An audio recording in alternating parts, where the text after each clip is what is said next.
Radio Verté presents AHOOGA by Cory Zimmerman.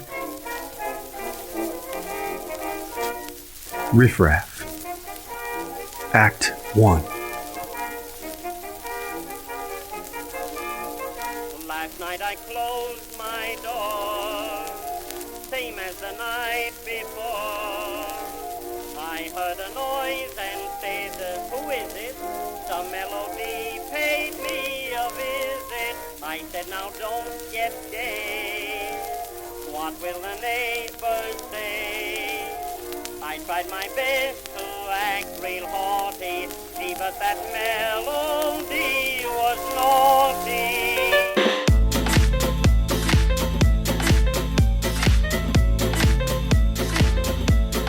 The second the afternoon school bell rings, I am shirtless and shoeless until supper. Spring-loaded grasshoppers lurch out of the way, jackrabbits scurry, sparrowhawks dart, blue jays flutter, the rare cardinal perches on a sole American elm, and a red-tailed hawk glides effortlessly about the prevailing winds. Big blue doesn't grow much in my field, rather milkweed, purple coneflower, and a gentler, kindler pony grass, topped with fluffy plumes of silver-green flowers that part like soft clouds in my wake as I shed my knickers and toss them on a branch at the tree line, plunging into the hickory forest carpeted with ivory, spooking a family of white-tailed deer fleeing in leaps and bounds, a buck thrashing about with fury. As upon arching limbs, ornery squirrels snicker, getting a kick out of dropping nuts on my noggin. I'm thirsty for blood, trampling down the ravine with a wild holler about a great expedition amongst an invisible war party. Big Creek meanders slowly in the valley bottom, weaving through white and red oak, and I slide down an eroded embankment into its waters muddied with rich soil. Sloshing upstream in hopes of facing the enemy head-on, I vow never to return without victory. To seize the prize or die, knowing if I am courageous, I'll be allowed to wear feathers and paint like the braves in Grandpa's books.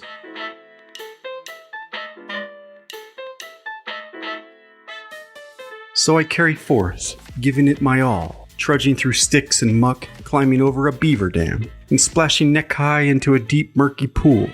Dragonflies buzz, water bugs scurry, and a water snake slithers off in surprise and disappointment.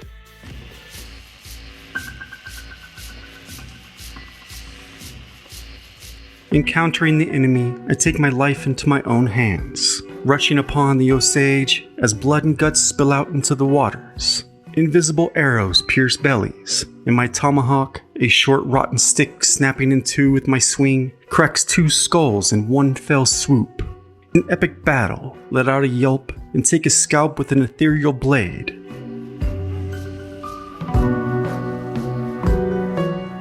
Eager to return and triumph to my father, having put an end to this war. Piece of cake, I think, as I embark upon my return to my village, drums carrying on through the leaves, bumbling about as young boys do, lost in a very real figment of my imagination, mindlessly swatting the nettle stinging my calves, oblivious to the thorns in my heels, my mind's eye envisioning dancing about a blazing fire, prized scalps, spirits held high, as the villagers foresee word of my victory. On top of the world, I know an honorable feast awaits me, PB&J with a tall glass of lemonade.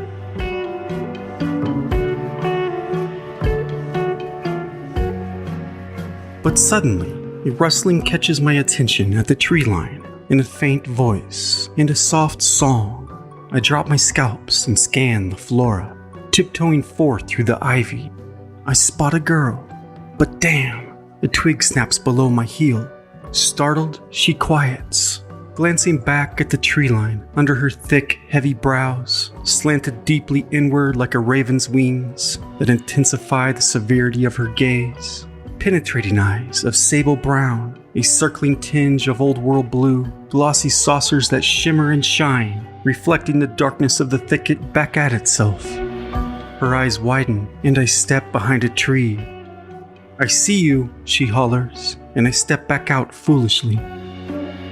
As she looks me up and down with doe eyes below her crinkled brow, a loose strand of hair curling about her cheekbone, and her long dark braids shimmering, she smiles, giggles, and a lump forms in my throat. Hot damn, I've forgotten my knickers on a branch. I quickly cover my boyhood with my hands. Idiot, laughingstock, I shout into myself. Are you acting your age? Hell no, I scorn. And she sniggers again, batting her long, dark lashes.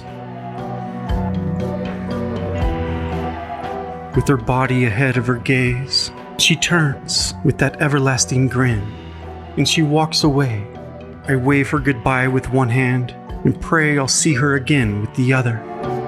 And like water off a duck's bill, a red fox darts over the horizon.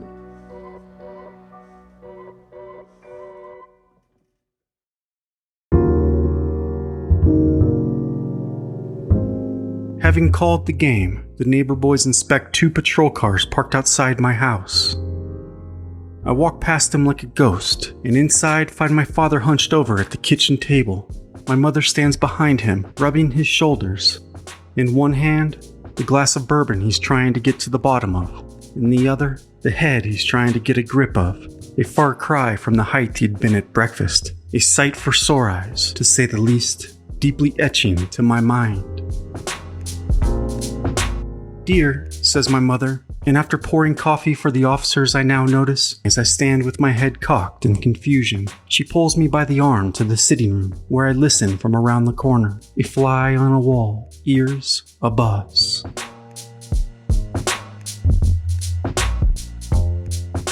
And Chief Roy? Asked my father to Officer Taylor, seated across the table, young and handsome. Well, he took 2 slugs, but that son of a bitch is tough as nails. Death is scared of him, as my mother clears her throat, grabbing for a saucer from the cabinet, and a rather handsome officer squirms in his chair at the sight of her calves, saying, Pardon my language, ma'am. 2 other officers talk shop a few feet off, custodian helmets under their arms like pumpkins they'd snagged off a porch, while Sergeant White, a short, squirrely man with no chin to speak of and a wiry mustache, stands silent in the corner, stiff as a broom, his own helmet strapped upon his tiny round head. As the others patiently sip on their coffee, he is brewing, a bead of sweat running down his temple, awaiting his moment to shine.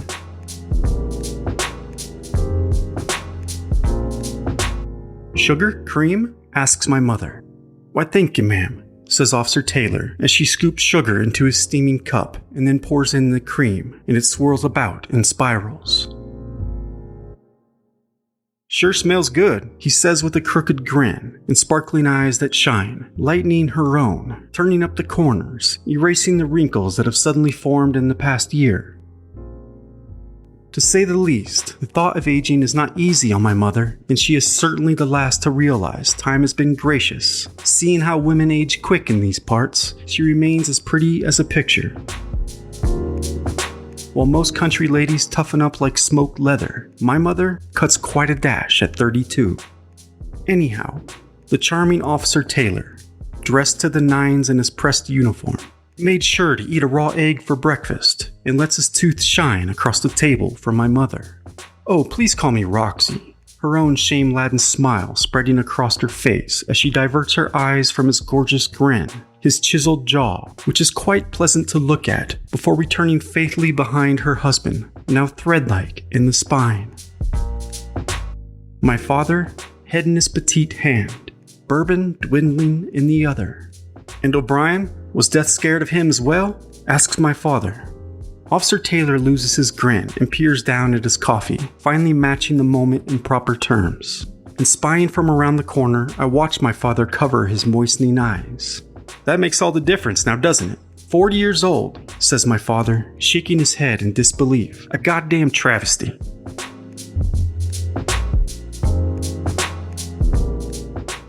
And Edward? He asks. Oh, I'm sure he's fine, dear, says my mother. Just a bump on the old noggin. Nothing a serving of Bess's meatloaf won't fix right up. But I notice a deepening silence, a reverence suddenly burdening the room. My stomach turns and my knees quiver, and I wonder, what about the sherbet? Cerebral edema, says Sergeant White. While symptoms usually amount to nothing more than visual disturbance, headaches, or nausea at the most. You've gotta be joking me, says my father as Officer Taylor closes his eyes with a slight nod of unfortunate confirmation. Swelling of the brain, ma'am, says Sergeant White. And I'm sorry to say, ma'am, old Edward, well, he didn't make it under the knife in time. And my mother bursts into tears and flees the kitchen with her face in her hands. And I'm left with a startling realization as she runs upstairs with a whimper, followed by a slam of a door and a sob into her pillow. Realization. So much for the sherbet.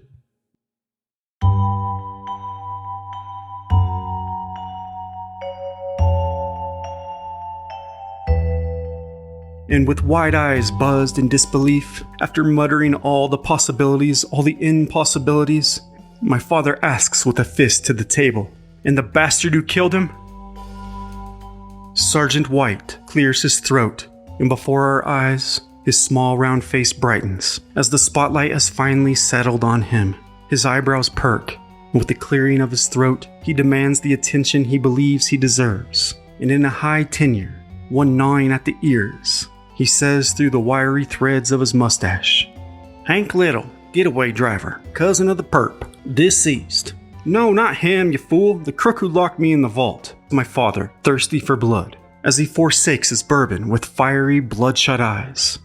And slowly and methodically pacing back and forth, tapping the tips of his fingers together, his eyes moving stage left, stage right, Sergeant White says, "R.C. Saunders, dishonorable discharge from the Army."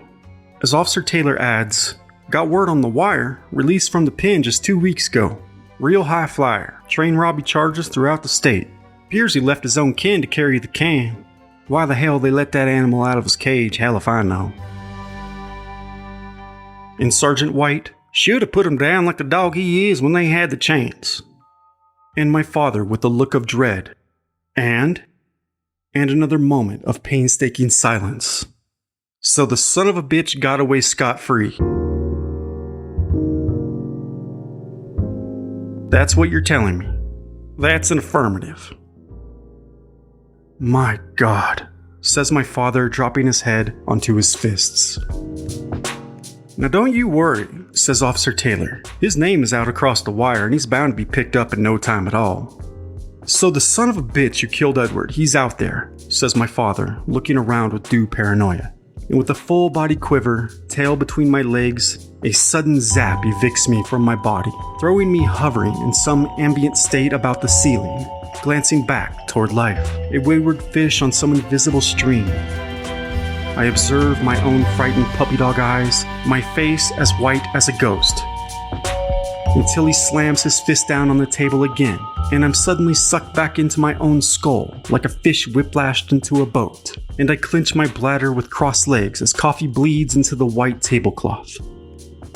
"That bastard stole my father's pocket watch," he manages to mutter before Sergeant White clears his throat again. "Well, we didn't manage to find the bag of loot, other than a few bills that got loose. But," as he holds out his hand and with a spring of his fingers, a golden shimmer dropping by its chain.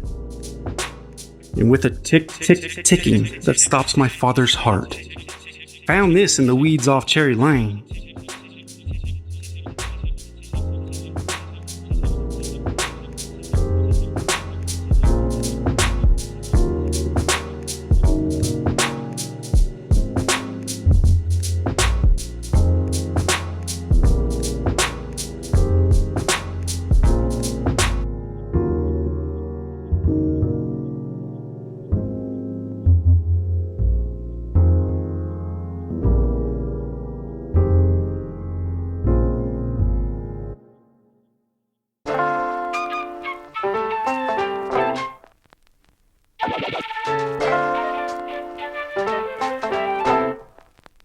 I plop down on the exposed root of a large bur oak. I feel afraid and confused. I toss my ball into the air and let it hit the ground beside me, and my belly turns as I hadn't eaten the sandwich my mother made me. I'd fed it to a stray wandering through the yard. Looked like he could use it more than me. My father is angry, and I seize up the ball again, hitting the ground as he stomps down the back steps, letting the screen door slap shut behind him. He walks over to me and messes my hair. "Going for a cigar," he says and goes to the garage. He starts the Fleetwood, grinds the gears, backs out of the driveway, and speeds up Elm recklessly. The air is relieved, the birds return, and I can breathe again. But I let the ball lay, and I peek in the back door. My mother peers silently out of the kitchen window with a hollow gaze. And with the creak of the hinges, she snaps out of it and gathers herself, straightens a towel on the sink's edge, and walks away from the ingredients for an unmade supper. With a sudden hum, she dries her tears on her apron, sniffs, and gathers herself before me, hand in hand. "Would you like that sandwich, dear? Can I go get a pop?" I ask. "Sure, dear. There's a nickel in my purse." Removing her apron, "I think I will plant some lilies."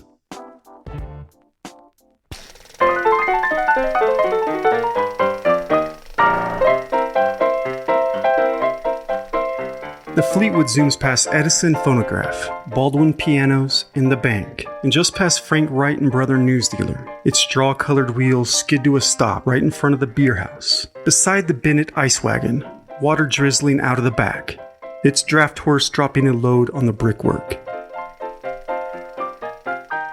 A drunkard squat on his box peers at the shiny car through squinted eyes in the late-day sun. His mind is quiet. He thinks of only drink. The drunkard, holding out his palm, hoping for a nickel from the dandy, who scoffs, peers with a sneer through his tiny round frames, and drops down the stairs which drop into the sidewalk in the subterranean darkness that awaits those in need of a smoky rumble, a murmur, a grumble, and a growl, and bursts of startling laughter, the reinforced door slamming shut on his heels, closing out all semblance of the fine summer day. Amongst the cool, musty shade, hot tempers tempered, if only temporal, over a cold one. Folding into the bar between two overalled men, a short one to the right, a tall one to the left. Mr. Olsen, president of the First National Bank, my father, leans in as coolly as he might, on one elbow as the others do with the cross of the leg, one knee straight, the other jerked out. And with a hard slap of the finest thread count in the joint, the tall man asks, "Ain't you the president of the bank?" Mr. Olsen, now massaging his shoulder, holds out his free hand, and the squeeze rearranges its 27 bones. "What in the hell you doing in here? Shouldn't you be at the Brister, eating oysters, Rockefeller?" "Heh, Lady Baltimore," says the short man. My father, who now massages his hand, now the recipient of a rasp carrying through the smoke-choked air, asking, "Who let you out of the vault?" maintains his focus on the barkeep. "What can I get you?" The barkeep, in a vest and tie, bar cloth over his arm, brings a sense of civility back to my father, who orders a beer and takes a deep sigh of relief in the small oasis of civilization extracted from such austere posture. Even in an incorrigible place such as this, he knows this man's checks don't bounce. Ever. Thus, he respects him, and mightily so, amongst the chaos steadily simmering around him.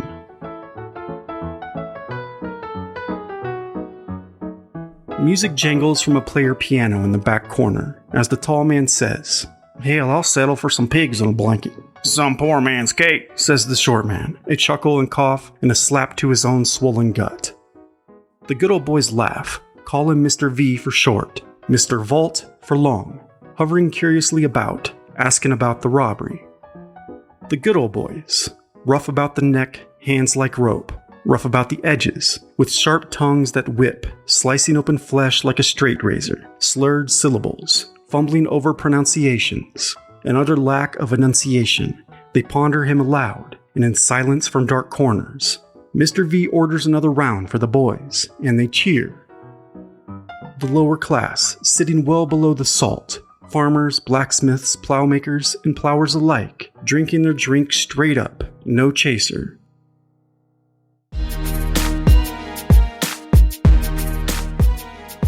Men the like whom my father has never familiarly socialized. "Whiskey," orders the tall man. "Make it 2. The short.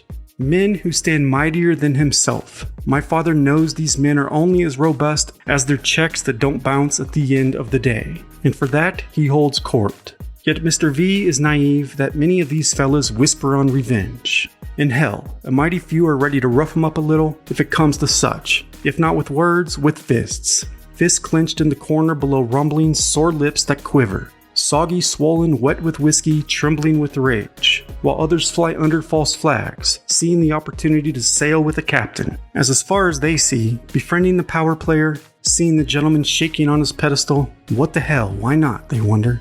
Knowing downright things happen around this man. They can see in each other's eyes mutiny when my father looks away, and they can see it in his eyes when he glares back at them with due paranoia, fear. But with each swill, concerns dwindle, fists unclench, jaws soften, as do shadowed gazes, turning away as fellows are soon distracted by rambling means and tangents, meaningless dribbles that collect on the lip of life, disputes amongst friends and enemies kept closer. Those few believing Mr. Olsen's company may accompany certain things, or rather a lack thereof, such as evictions, bankruptcy, and bounce checks, cozy up to the president, buying Mr. V 2 fingers at a time, making a full-knuckled fist of it. Nickels they cannot afford to part with, let alone piss away. A wise investment as far as they see, as even they can't see but an arm's length. Leaves of grass.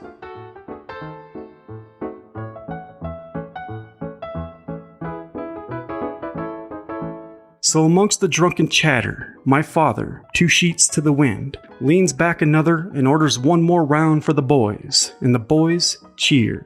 "Ain't gotta twist my arm," says the short man, shouting over the player piano. "Do you know what the last dinner they served on the Titanic was?" says my father in a bibulous tone and rhythm, well whitened up with the boys. "Roast duckling with applesauce." And he's complimented with a hiccup and a sight of grin. "So you gonna put your money where your mouth is and buy those goddamn carbine rifles or what?" says the short man. "Keep them damn crooks out of town," says a jaundiced old man with a missing tooth, wobbling in on the conversation. The short man flings spit from his lips. "Damn niggers and spicks too." "Cheers to that," says the old man with a gummy salute. "Goddamn darkies," losing his train of thought, vision dim with drink, down a gulping drain. The door opens, the light pours in, waking my father to his dread, and his eyes widen. He lifts his dropped head in anger, and the room spins in rage, and his ears ring in hate, and he sighs and slams down his mug, saying, "You're goddamn right, we're gonna kill every crook that steps in this town." "Hell, my wife can roast a duck," says the tall man.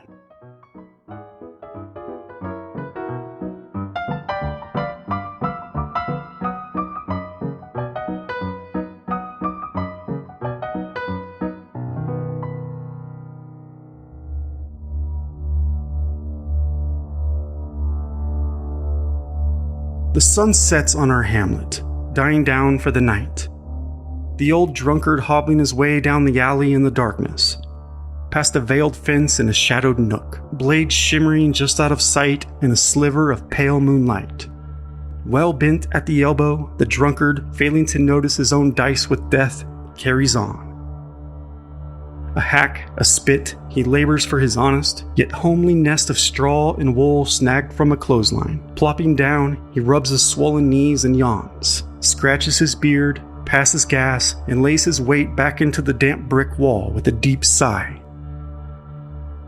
But a quick yelp widens his tired eyes and sends his weary heart into a short sprint, rising to his throat for the occasion, a throat raw with drink. The yelp of pain labors him back to his swollen feet, and wearily he stumbles back up the alleyway in concern. The night quickly silent as the grave once more. And just a stone's throw ahead, he spots in a sliver of moonlight a brown mutt lying on its side, slow to pant, laborious to catch one more moment on this earth. The drunkard kneels. The mutt looks up at him with all he's got left. Sad, teary eyes gleam in both directions, blood oozing from a deep wound in its neck. And after one last pant, the mutt drops his head to the cool brick and dies. The drunkard strokes the mutt behind the ear when suddenly another faint cry grabs his ear from behind a nearby trash bin. He discovers a wee puppy and shivers, gently picks it up as it paws helplessly at thin air. Trembling in his palm, the little creature nuzzles up in the nook of the drunkard's arm. "Well, ain't you a sight for sore eyes?" he says, as a shadowed figure streaks past the periphery and into the night.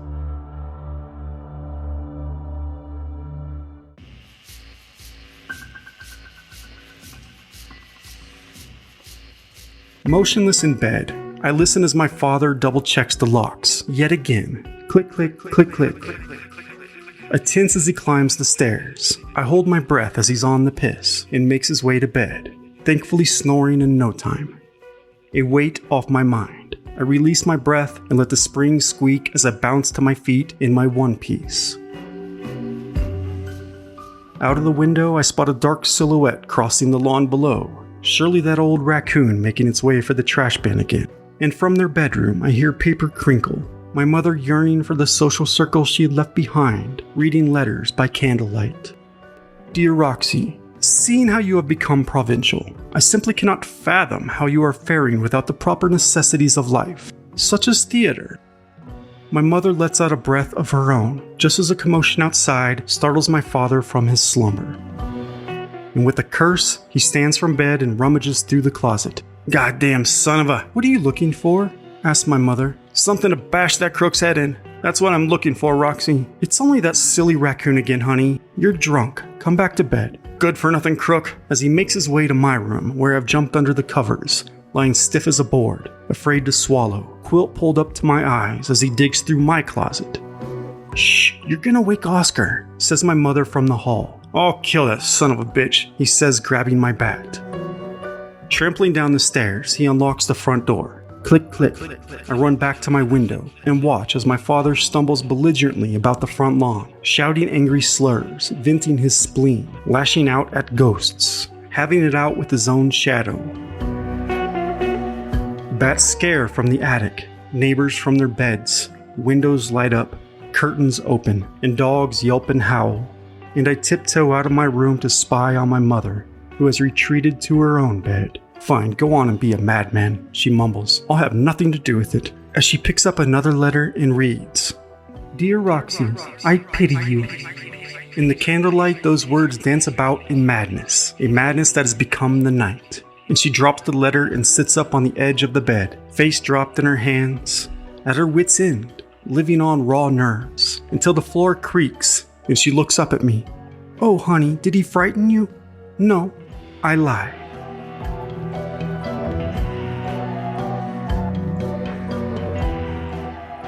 By the time the police arrive, my father has sobered up some, and I spy from the top step as he explains he had heard someone outside. I watch as the officers bob their heads. After all, my father is, in fact, an essential pillar of the community. And yes, they assure him, his thick checkbook is in good graces, but not precisely in those words. Due to your generous patronage to the department, it goes without saying, we'll be sure to increase our tours of inspection.